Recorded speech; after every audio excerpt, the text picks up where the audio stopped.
under responsibility to client in the course review. Can you just elaborate on obey lawful instructions from the client?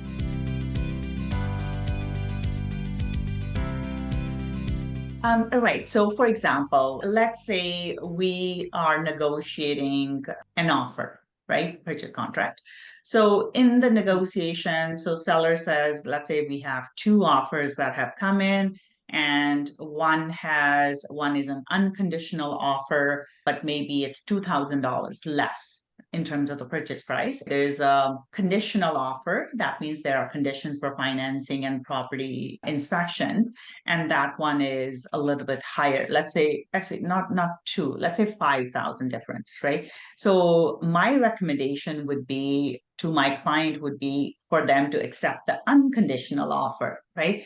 But let's say the client wants to accept the conditional offer because they're getting extra money in that offer. So if the client says, no, I want to accept conditional offer, that's the instruction I would have to follow as their agent. So that's a lawful instruction. They're asking me to do something, so I have to do it, whether I agree with it or not, because it's not my opinion, it's not my choice. It's the client's, right? So we have to follow their lawful instruction. But if they tell me, hey, we had flooding in the property, now it's dry, but don't tell anybody, that's an unlawful instruction, because anytime there's flooding in the property, so we have a rental property where a pipe burst and the entire basement got flooded. So they had to remove the drywall along the perimeter of the entire, like from the entire basement, all the rooms and the whole, like it's a big renovation on that we have to do. And it's costly. So that would be the right way to go about it.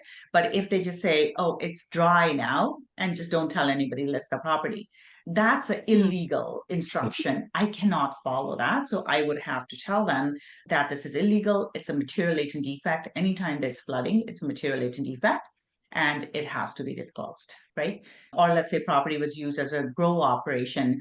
So just recently, this week, I had one of our agents come to me, and there was a property he was trying to show, and the agent on the seller side sent a disclosure saying the property was previously used as a grow operation, but it was remedied.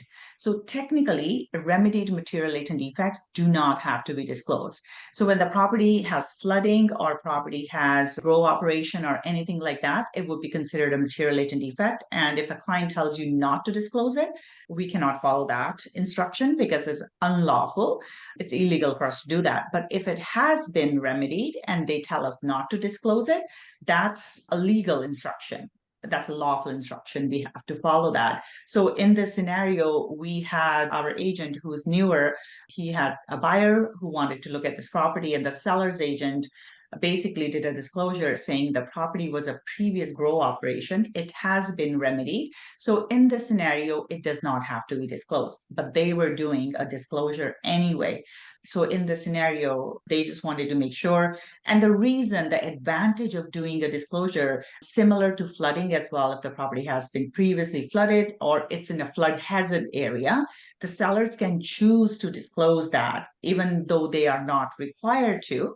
And the reason they would do that, the advantage there would be that only serious buyers would want to look at the property. And in the scenario, the guy said, well, it has been a remedied property. It was a grow operation. It has been remedied. And here's a disclosure. We want you to know this. And does your client still want to see this property? Right. So now it becomes a buyer's responsibility. If they are okay with it, then they are going into the negotiation knowing that it is a remedied property. So tomorrow the seller doesn't look like they're trying to hide something. So that's the benefit of disclosing a remedied material latent defect. But going back to your question, unlawful instruction would be when the client wants us to hide information that has to be disclosed, for example. But lawful instruction would be when they want us to do something that according to their opinion, right? So we have to do that.